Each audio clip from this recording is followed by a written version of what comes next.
Para sa akin, pareho sila. Kung natakpan niya yung tattoo ko sa kilay, makikita niyo na kung gaano kaganda yung coverage niya, di ba? Okay naman sa akin yung radiance tint. The thing is, ang hirap. Ano yung advantages at disadvantages? Can't complain. Ano yung battle to? Walang panalo. Oh my gosh, ang hard.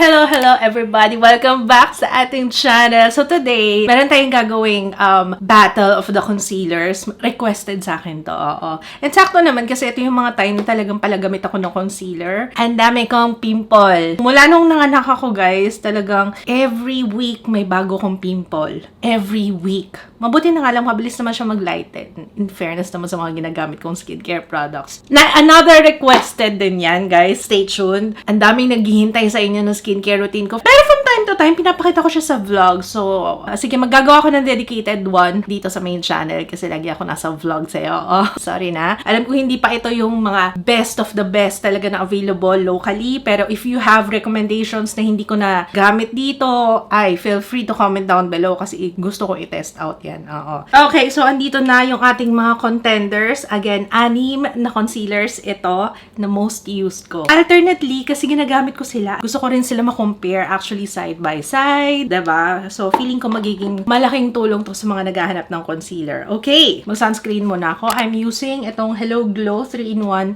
Lightweight Sun Care Gel. Current go-to na sunscreen. At ang aking current favorite, sabi ko nga sa inyo, diba napalitan na yung L'Oreal Infallible Fresh Wear. Ito na yung lagi kong ginagamit. Strokes Soft Veil Filter Foundation. Ang shade ko dito is Medium 02.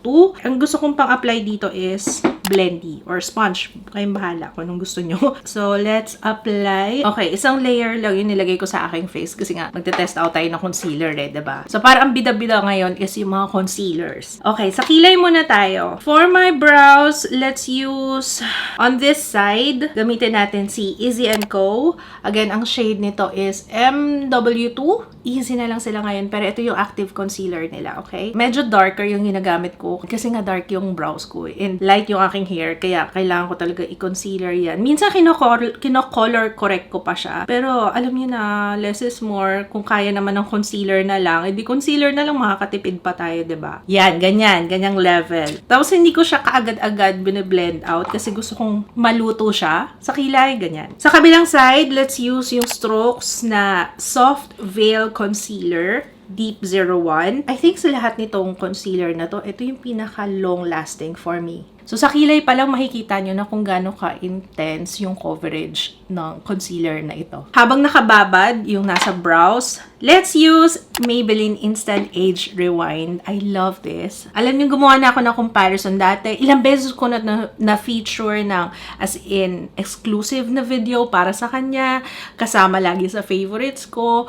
And siguro sa lahat ng concealer, pag sinabi, favorite mo concealer, at the top of my head, ito kagad yung nasa isip ko. Instant Age Rewind. Siguro dahil I have oily skin and again, less is more para sa akin. Ito yung pinakamagaan pero at the same time gets the job done and okay siya sa oily skin ko. Tumatagal siya, hindi siya nagmumukhang chunky, nagka-crack at the end of the day and meron siyang skincare benefits, okay? Pero ngayon parang hindi na nila masyadong kino-commercialize. Hindi na, parang wala nakalagay dito. Nakalagay lang multi-use concealer pero wala na yun dati. Dati may nakalagay pa dyan kung ano yung skincare, ingredient na nandito. Mula na nagpalit sila ng packaging, wala na yun. So, I'm not sure kung yun pa rin ha. Pero yung formula nila, the same. So, ang gagawin ko is on this side. Okay, dito tayo maglalagay ng Instant Age Rewind. Ang shade ko dito is light. Okay? So, ganyan ako maglagay. Hindi naman malala yung dark circles ko. So, okay na yung ganyan lang. Mako-compare ko itong Lucky Beauty dito sa Maybelline Instant Age Rewind. Makikita niyo yan later. Bakit? Sobrang gaan niya. Huwag niyo akong gamiting reference pagka medyo dark yung under eye circles niyo. Ito para siguro sa akin lang na hindi naman ganun kalala. Parang gusto ko lang ng brightening sa under eye area. Not necessarily kailangan takpan yung eye bags kasi hindi naman talaga ako ma-eye bags ever since. So, ang shade ko dito is si Chai. So, maglalagay ako dyan and then here. So, ganyan lang. And then, let's blend out. And gagamitin ko is Blendy. easy to blend out. Ito yung sinasabi ko sa inyo guys, madali siyang i-blend, hindi siya ganon kakapal tingnan, and sakto lang yung brightening niya for me. Marami rin pala akong lines under eye area, pero hindi niya na-emphasize yun. So, yun yung mga usually hinahanap ko sa concealer guys ha. Especially yung concealer na para sa under eye. Ayoko nung sobrang matte to the point na pag tinignan mo, kahit hindi mo tingnan up close alam niyo halatang para akong napagod. Kasi pag na-emphasize yung fine lines dyan, parang nakaka-mature siyang tingnan. And parang ang dry ng ilalim ng mata mo. Overall, hindi siya nakakaganda. Kaya ito yung gustong-gusto ko. Lucky Beauty. Ulitin ko guys, Lucky Beauty and yung Instant Age Rewind ng Maybelline. Okay. So, ito silang dalawa. Sobrang daling i-blend. As you can see. So, para sa akin, pareho sila. Medyo mas maputi. Pero mas maganda yung coverage ni Maybelline Instant Age Rewind. Ano? Kung medyo darker yung under eye area nyo, si Instant Age Rewind ang mas ma-recommend ko kasi mas maganda yung coverage niya compared kay Lucky Beauty. Pero si Lucky Beauty, siya yung pang everyday, alam niyo yun, pang brighten ng under eye area. Pwede na natin i-blend to yung nilagay natin sa ating kilay. So, I'm gonna use yung tip ng blendy. Tapos ganyan lang. Dab, dab, dab lang. Para andyan pa rin yung concealer, pero binablend out natin siya. So, para hindi naman halatang-halata. Kasi medyo darker siya kung mapapansin nyo. And actually, nagko-concentrate ako dun sa labas. Para maganda yung pag-blend out niya dun sa foundation. Ganun din yung gawin natin dito sa kabila. Technically, parang tattoo na rin yung microbladed brows. Kung natakpan niya yung tattoo ko sa kilay, makikita niyo na kung gaano kaganda yung coverage niya. Diba? Doon nakaraan, yung first time kong ginawa to, na naglagay ako ng concealer sa brows, ang dami nagsabi na, Miss Anne, bagay sa'yo yung ganyang kilay. Yung halos wala. Tapos parang bumabalik sa akin yung images nung dating nagsisimula ka pa lang, nung wala kang kilay. Na-miss niya lang siguro na ganyan yung kilay ko. Kasi ganyan talaga kilay ko, guys. Wala talaga.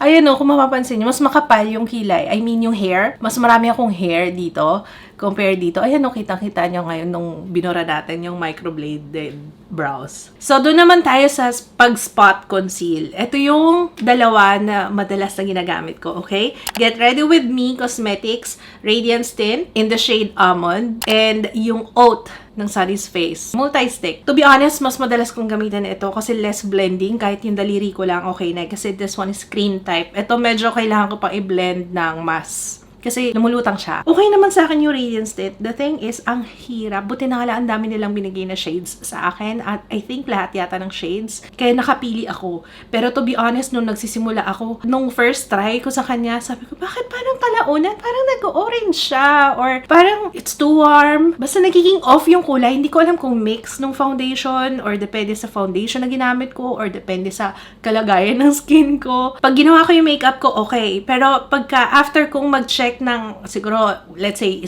oras, 2 oras, pagtingin ko sa salamin, parang, ba't ganun? Parang kitang-kita ko yung in-spot conceal ko. As in, merong area na may mapa dyan. Parang ganon. May lumutang na isla. Parang ganon yung dating. So, okay, let's apply si Almond dito. Meron ako dyan. Okay, ito. And ito pala, may pimple ako dito.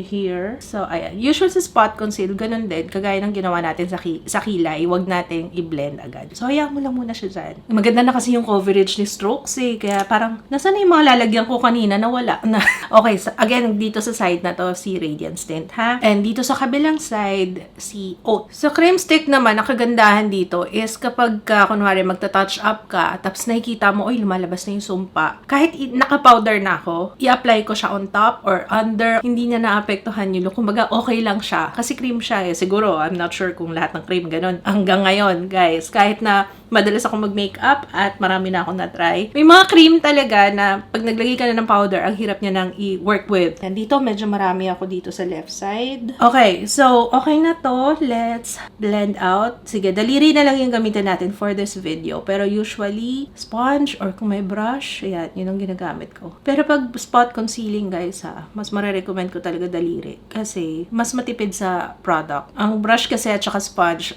definitely mas nakakasip-sip ng product yan. Eh di sayang, 'di ba? Imbes na napunta sa spots na i-conceal mo, napunta sa sponge, o 'di ba? Sayang. Ay, meron din pala ako dito. O nga pala. Yan last na pimple ko dito sa ilong, ayan. Babad ko lang yan diyan. Sama ko na to ha. Okay na tayo dun sa Radiance Tint. Okay na ba si Oat? Okay na si Oat. Sige, let's blend this out. Liquid kasi si Radiance Tint, diba? Si cream for me is okay. Kasi kagaya niyan, meron akong pinagdaanan niya ng bulutong, guys. Ayan. So, parang kahit papaano, nakakatulong para sa texture. Alam mo yun? Medyo thick kasi siya. Parang palitada. Ganun. So, dab-dab lang. Again, yung ginagawa ko. Ganyan. Dab-dab. Or pat-pat. And then lastly, sa aking routine is tinitingnan ko lang kung ano pa yung mga area na feeling ko kulang pa sa pagkaka-blend. Pero not necessarily i-blend mo yung kinonceal mo ha. Yung area lang, yung paligid lang. Para lang mag-blend siya with the foundation. Hindi na ako nagbe-bake ngayon eh. So, magsiset lang tayo and tapusin ko na yung aking interface. And okay, we're done.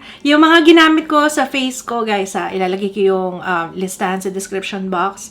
Ang fresh lang tingnan. Matagal akong di nag-makeup eh. Kaya may nakita akong lumalabas kasi nag-contour ako ng nose. Kaya siguro medyo lumabas yung aking ano. So, dito lang naglalagay tayo. So, ito yung sinasabi ko na kahit natapos na ako mag-makeup, carry lang na i-apply ko siya ulit. Ito, yung multi-stick ng Sunny's Face. Tingnan niyo mabuti. Up close. Ayan. Para kitang-kita nyo yung mga nilagyan natin kanina ng concealer. Lalo na dito sa noo. O, diba? Parang nawala na talaga. Nawala na siya. Nagbabalat lang ng konti yung aking, yung nasa ilong. Pero, ayusin lang natin. O, kahit yun nandito sa baba. Up close, syempre, makikita. Pero pag malayo, diba? Hindi naman niya titingnan ng, naka-microscope ba? Pag tinitingnan ko, hindi naman. Microscope talaga, sis. Magnifying glass lang. So, ayan. We're very fresh today. Huwag kayo mag-alala, kung magpapapawis talaga ako, no? Para ma-test out natin. Alam ko marami ako nanonood dyan na pawisin din ang mukha, kagaya ko. It's now 1:25 p.m. Okay, I will be back later. Para sa update natin kung kumusta yung mga concealer na ginamit natin. Again, itong side na to, Get Ready With Me Radiance Tint. And on this side is yung multi-stick Oat. On this side is si Instant Age Rewind. On this side, si Lucky Beauty sa under eye area. Easy & Co. Tama ba guys? Ito ba yung sa Easy & Co? Ito yung sa Strokes. So, yan. Okay. Pakita ko lang guys on natural lighting. Okay, 1 oras pa lang yung nakalipas. Zoom in natin itong mga scenes. Ayan, para makita nyo. Kitang-kita. Ayan, yung sa baba ko talaga, matindi talaga yung blemish ko na yan. Pero in fairness naman sa kanya, pag malapitan na lang siya nakikita, pero pag malayo, carry naman. Ayan na, sis. Nakahawa na ako kay Papa Kits. Guys, update. Ayan, kanina kapag habol-habulan pa ako kay Jiro. Okay pa naman yung aking skin. Wala pa ako. Ay, ito. Yan. Meron na, nakikita na yun dito sa baba. So, ito yung papakita ko sa inyo na kahit na mag-touch up tayo, matatakpan pa rin yan. Takpan natin ulit guys ha. Kasi lumalabas na siya eh. Yan lang. Siguro yung longevity lang ang problema. Or gusto nyo lagay na natin yung isa, yung Get Ready With Me. Kasi yun, longevity, wala akong masay talaga. Kaso nilagyan ko na eh. Mamaya ulit. Okay? So, nakaano pa lang naman tayo. 6 na oras. 10:56 mga kaibigan. Okay, 10 oras na yung nakalipas. Okay. So, ito na on my face. Actually, dahil ito naman talaga yung madalas na ginagamit ko, nahihirapan ako. Tinitingnan ko yung sarili ko sa salamin. Ano bang kailangan ko i-emphasize? Kasi sa true lang, itong mga to, yung 6 na to guys, ito yung mga concealers ko na paborito. Wala akong specific na favorite sa kanila kasi meron akong pinagagamitan sa kanilang lahat on certain areas of my face. So, sa true lang, okay sila lahat sa akin. Pero, of course, kaya nga tayo nag-battle of the concealers. Para, isa-isahin ko na lang siya para ma-share ko sa inyo kung ano yung difference nila, ano yung advantages at disadvantages, ayan. Pros and cons, okay. Dito muna tayo, yung nasa under eye area. Instant Age Rewind dito, and then ito yung Lucky Beauty. Ngayon, they're both the same. Medyo kumalat yung mascara ko, guys, ha. I'm sorry. Kaya sabi ko, ano ba yan? Sana pala hindi nila ako naglagay ng mascara. Ang ginamit ko is yung Lash Paradise. Ang weird nga eh, kasi paborito ko to. Bakit nag-ano na siya? Umiyak ba ako kanina? Konti lang. Slide. May inedit akong video, naiyak na naman ako. Kahit ilang beses ko na siya pinanood, yung AVP ni Jiro nung birthday niya. Pero konti lang, kaya tataka ako eh. Parang okay siya sa akin dati. Bago kasi to guys. Hindi ko alam kung nagpalit sila ng formula kasi yung unang ganito guys, okay naman sa akin. Bakit kumalat siya ngayon? I don't know. So yun, tama na, hindi tayo sa mascara nagre-reveal, no? Okay, pareho silang very lightweight. So kung yun yung hinahanap mo sa concealer, etong dalawa. Consider niya tong dalawang to. I think pareho silang merong skincare skincare benefits. Alam ko yung Lucky Beauty meron din skincare benefits. Wait, let me check. Oh, bestseller din nila yung chai. Marami rin pala, kahit pa paano, marami rin yata ang almost same shade sa akin. Hindi ako kaputian, hindi rin naman ako ganun kamorena, parang sobrang sakto. Wala siyang skincare benefits. But, kung hinahanap nyo is lightweight, yung very natural lang, nag-brighten lang talaga, pang-brighten lang talaga ng under eye area, ito yung marirecommend ko, okay? Pero pagdating sa concealing, may masasuggest ako sa inyo, okay? Kung naghahanap kayo talaga yung pang-conceal talaga. And guys ha, pag magko-conceal kayo, much better kung same shade ng foundation. O kahit medyo a tad darker or a tad lighter, okay lang yan. Basta konting-konti lang yung difference. Kasi kapag mas light, mas ma-emphasize kasi maputi yung nilagay mo eh. So, mas ma-emphasize. May tinatago ka dyan, ano? Parang ganun.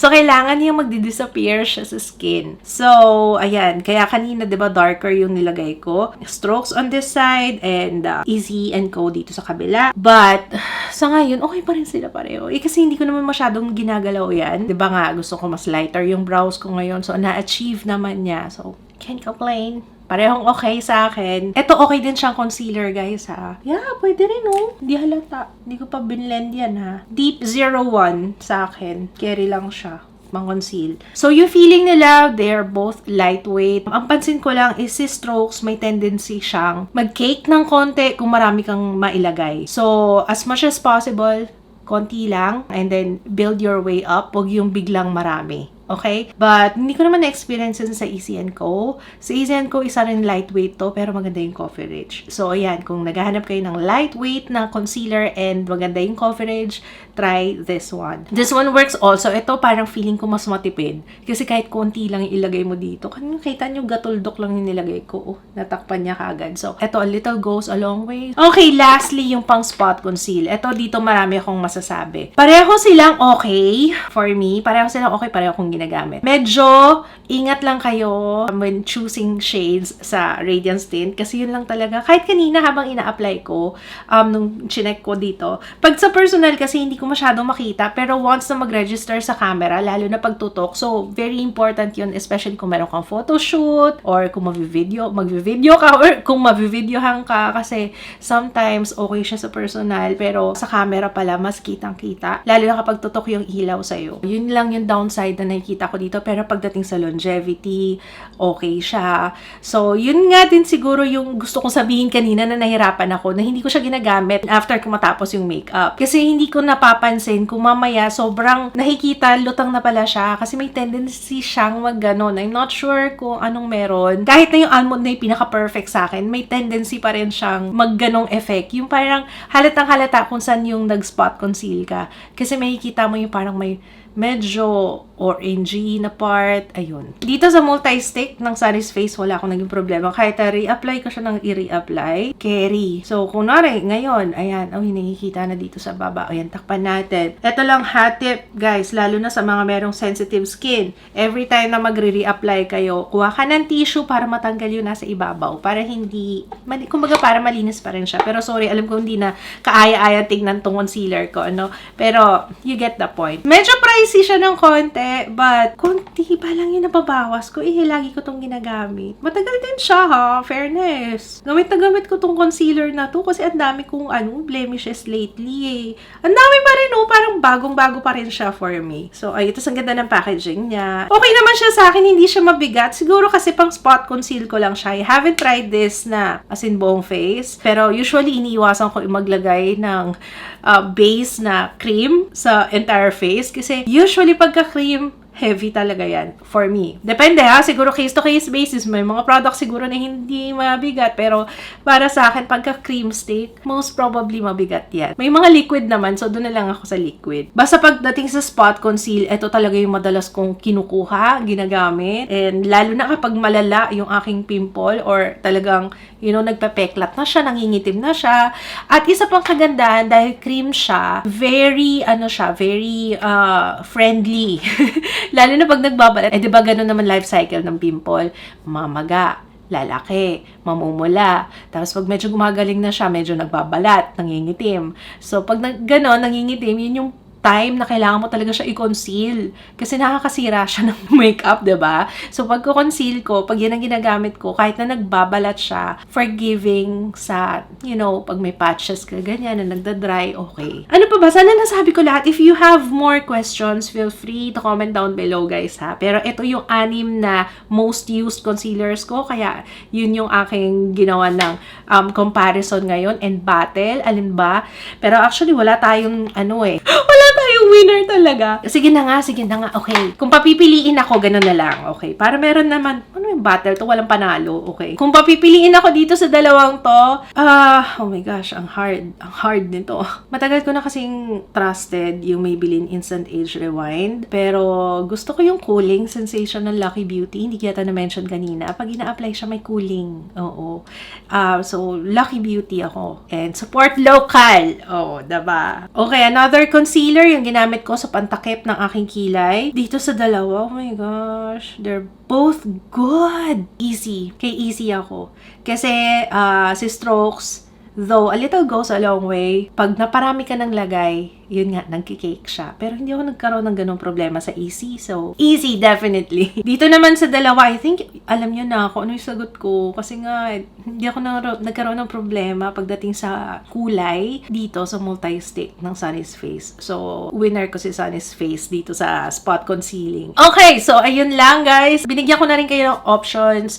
If ever, naghahanap kayo ng concealer, sana nakatulong tong video na to at ang comparison natin para at least alam nyo, alin bang okay. Kung natumbok ko yung mga hinahanap nyo sa concealer, you should try them out. Lalagay ko lahat ng links sa description box. Maraming salamat guys sa panonood. Kung meron kayong request para sa next video natin, comment kayo sa baba, ha? Naka-add to cart, hindi ko pa na-check out. Naka-add to cart na yung ZC Cosmetics. Alam ko marami nagre-request niyan. Naka-line up na rin yung ating squad and detail. Alam ko maraming nagre-request din yan. So, thank you so much for watching. Sana na-enjoy niyo tong video na to at nakatulong. At kung don't forget to thumbs up. Of course, don't forget to subscribe. Click nyo lang yung subscribe button sa baba and turn on the notification bell para lagi kang updated every time na meron tayong bagong upload. So, thank you so much for watching, guys. And I will see you again on my next one. Bye!